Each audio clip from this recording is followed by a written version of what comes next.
നാൽപ്പാലത്തിലെ കൈവരികളിലൊന്നിൽ ഇവിടെ ഞാൻ ഇരിക്കുകയാണ്. പക്ഷേ ഞാനിവിടെ ഇങ്ങനെ റിലാക്സ് ചെയ്ത് ഇരിക്കുന്നത് പോലെ ഇരിക്കാൻ പോലും പറ്റാത്ത അവസ്ഥയിലാണ് കോഴിക്കോട് ജില്ലയിൽ UDF ഉള്ളത് എന്നാണ് മനസ്സിലാക്കുന്നത്. PV കുട്ടൻ ഒരിക്കൽ കൂടി ചേരുന്നുണ്ട്. കുട്ടൻ, ഞാനിതാ ആലപ്പുഴയിലെ നാൽപ്പാലത്തിൽ, മനോഹരിയായിരിക്കുന്ന നാൽപ്പാലത്തിൽ ഇങ്ങനെ ഇരിക്കുകയാണ്.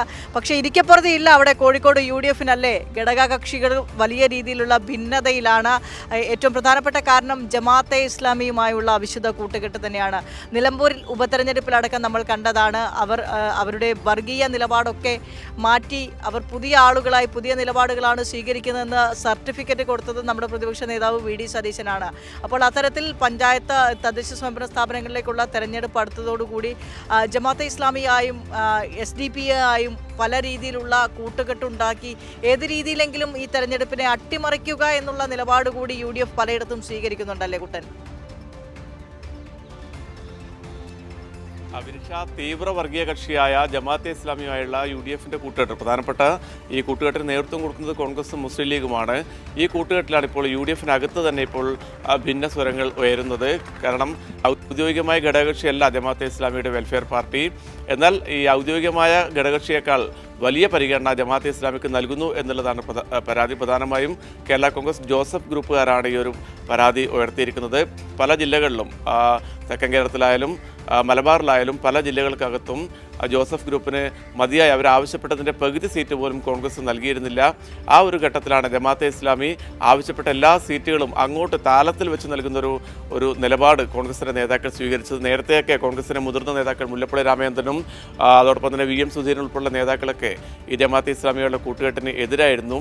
എന്നാൽ ഇപ്പോൾ ചിത്രം മാറുകയാണ്. കോൺഗ്രസിൻ്റെ പ്രധാന നേതാക്കൾ തന്നെയാണ് ജമാഅത്തെ ഇസ്ലാമി ഇത്തരത്തിൽ തീവ്ര വർഗീയ കക്ഷിയായ മതരാഷ്ട്രവാദികളായ ജമാഅത്തെ ഇസ്ലാമിയെ കൂടെ കൂട്ടിക്കൊണ്ട് ഈ തെരഞ്ഞെടുപ്പിനെ നേരിടുന്നത്. ഈ തെരഞ്ഞെടുപ്പിൽ മാത്രമല്ല, കഴിഞ്ഞ കുറേ കാലങ്ങളായി തെരഞ്ഞെടുപ്പുകൾക്കകത്ത് ജമാഅത്തെ ഇസ്ലാമിയെ കൂടെ കൂട്ടുന്നുണ്ട്. പക്ഷെ അവരെ ഘടകകക്ഷി എന്ന രീതിയിലേക്ക് ഔദ്യോഗികമായി എത്തിയിട്ടില്ല. ആ ഘട്ടത്തിലാണ് ജോസഫ് വിഭാഗത്തിന് പോലും ആവശ്യമായ സീറ്റുകൾ നൽകാതെ ജമാഅത്തെ ഇസ്ലാമിക്ക് അമിത പ്രാധാന്യം നൽകുന്നത്. അത് സംബന്ധിച്ചാണ് UDFനകത്ത് ഇപ്പോൾ തർക്കമുടലെടുത്തിരിക്കുന്നത്. ഇതിൻ്റെ ഭാഗമായി പലയിടങ്ങളിലും ജോസഫ് ഗ്രൂപ്പിൻ്റെ സ്ഥാനാർത്ഥികളുണ്ട്. അവർ കോൺഗ്രസിനെതിരെ വിമത സ്ഥാനാർത്ഥികളായി പോലും മത്സരിക്കുന്ന ഒരു സാഹചര്യമുണ്ട്. ഇത് കഴിഞ്ഞ 2020 അന്ന് KPCC പ്രസിഡന്റായിരുന്ന MM ഹസൻ ജമാഅത്തെ ഇസ്ലാമിയുടെ കേരള അമീറിനെ കണ്ട് ചർച്ച നടത്തിയിരുന്നു. അതിനുശേഷമാണ് ഇത്തരമൊരു പരസ്യമായ സഖ്യം വളരെ സജീവമായ രീതിയിൽ മുന്നോട്ട് കൊണ്ടുപോകുന്നതിന് വേണ്ടി തീരുമാനിച്ചിരുന്നത്. അതിനു മുമ്പൊക്കെ ഒളിഞ്ഞും തെളിഞ്ഞുമൊക്കെയുള്ള സഖ്യങ്ങളായിരുന്നു. പക്ഷേ കഴിഞ്ഞ തെരഞ്ഞെടുപ്പോടുകൂടി ചിത്രം മാറി. നിലമ്പൂർ ബൈ ഇലക്ഷനോടുകൂടി ചിത്രം പൂർണ്ണമായി മാറുന്നു. വെൽഫെയർ പാർട്ടി, ജമാഅത്തെ ഇസ്ലാമിയുടെ രാഷ്ട്രീയ പാർട്ടിയായ വെൽഫെയർ പാർട്ടിയുടെ സംസ്ഥാന നേതാക്കൾ വാർത്താ സമ്മേളനം വിളിച്ചുകൊണ്ടാണ് കോൺഗ്രസിനുള്ള പിന്തുണ പ്രഖ്യാപിച്ചത്. അതിൻ്റെ ഒരു ഉപകാര സ്മരണയായിട്ടാണ് ഇപ്പോൾ തദ്ദേശ തെരഞ്ഞെടുപ്പിൽ തലങ്ങും വിലങ്ങും ഏതാണ്ട് 300-ലധികം പഞ്ചായത്തുകൾ, തദ്ദേശ സ്ഥാപനങ്ങളിലാണ് ഇപ്പോൾ ജമാഅത്തെ ഇസ്ലാമി UDF സഖ്യം മത്സരിക്കുന്നത്. സ്വതന്ത്ര വേഷത്തിലുള്ള സ്ഥാനാർത്ഥികൾ കൂടെ ആകുമ്പോൾ 500-ലധികം സ്ഥാനാർത്ഥികൾ ജമാഅത്തെ ഇസ്ലാമിയുടെ മാത്രമായി UDFന്റെ ഭാഗമായി മത്സരിക്കുന്നു. അതിൻ്റെ പകുതി പോലും ജോസഫ് വിഭാഗത്തിനില്ല എന്നുള്ളതാണ്. അതോടൊപ്പം തന്നെ പറവൂരിൽ VD സതീശൻ്റെ മണ്ഡല തട്ടകമായ പറവൂരിൽ രണ്ടാമത്തെ ഘടകകക്ഷിയായ മുസ്ലിം ലീഗിനേക്കാൾ കൂടുതൽ പ്രാധാന്യം ജമാഅത്തെ ഇസ്ലാമിക്ക് നൽകുന്നു എന്നുള്ളൊരു വിമർശനമുണ്ട്. ഏതായാലും ജമാഅത്തെ ഇസ്ലാമിക്കുള്ള അമിത പ്രാധാന്യത്തിൽ കോൺഗ്രസ് നൽകുന്ന അമിത പ്രാധാന്യം അത് വലിയ രീതിയിലുള്ള വിമർശനങ്ങൾ UDFനകത്ത് തന്നെ ഉയർത്തുന്നുണ്ട്.